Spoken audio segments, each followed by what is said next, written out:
آیا آدم فضایی در ساخت اهرام مصر نقش داشتند؟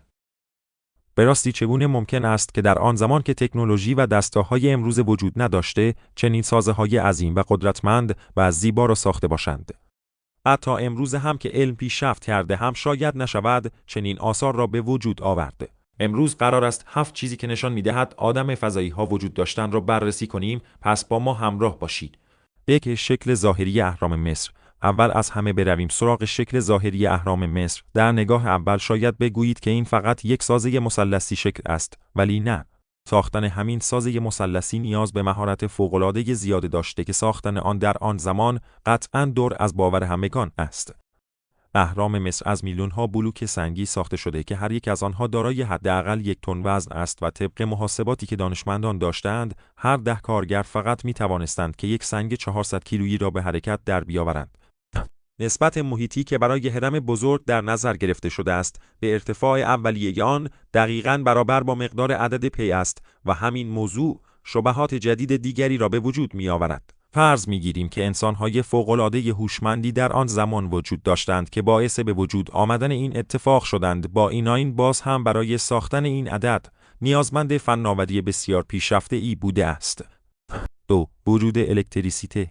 همانطور که می‌دانید هیروگلیف‌های زیادی حروف‌های تصویری در مصر باستان وجود دارد. بین این هیروگلیف‌ها تصاویری وجود دارد که بیشتر از بقیه باعث مشغول کردن ذهن دانشمندان شدند. در این تصاویری شما می‌بینید که مردمانی وجود دارند چیزی شبیه به لامپ را در دست‌های خود نگه داشتند و این تصاویر باعث به وجود آمدن این سوال می‌شود که آیا مصریان باستان به الکتریسیته دسترسی داشتند؟ 3. تصاویر عجیب و غریب و آثار دیگری غیر از تصاویر شبیه به لامپ در مصر باستان وجود دارد که باعث تعجب همگان شده. برای مثال اشکال هندسی وجود دارد که دقیقاً در حال نشان دادن هواپیما و هلیکوپتر هستند. حالا سوال اینجاست که این افراد که در چندین هزار سال پیش زندگی می‌کردند چطور از این وسایل نقلیه باخبر شدند و آنها را حکاکی کردند؟ 4. پول‌های باستانی. در کشفیاتی که از تمدن مصر باستان به دست آمده، سکه‌هایی کشف شده که بر روی آن تصاویری از موجودات بیگانه وجود دارد. حتی بر روی یکی از این سکه‌ها چیزی شبیه به بشقاب پرنده وجود دارد و اصلاً شاید خود بشقاب پرنده باشد. خیلی‌ها با این عقیده مخالف هستند و فقط می‌گویند که اینها یک سری تصاویر نمادین از مصر است و این حرف‌ها فقط از طرف یوفوشناسان مطرح شده تا وجود موجودات فضایی را تایید کنند. 5. محل ساخت اهرام. یکی از نکته‌های خیلی مهم که از اهرام مصر کشف شده این است که این 3 اهرام دقیقاً مطابق صورت فلکی شکارچی است و این در حالی است که اندازه این اهرام هم با این ستاره‌ها مطابقت دارد. هرمی که بلندتر از بقیه است در پایین ستاره پرنورتر قرار دارد و ستاره‌های کم نورتر هم با اهرام کوچکتر هم اندازه است. جدا از این موضوع اهرام‌ها در مسیر قطب مغناطیسی شمالی هستند. چطور ممکن است این اتفاق بیفتد؟ یعنی هیچ علمی در پشت این قضایا نیست. قطعاً ساختن چنین چیزی نیازمند علم هندسه و نجوم را دارد. حالا سوال جدیدی هم در اینجا به وجود می آید.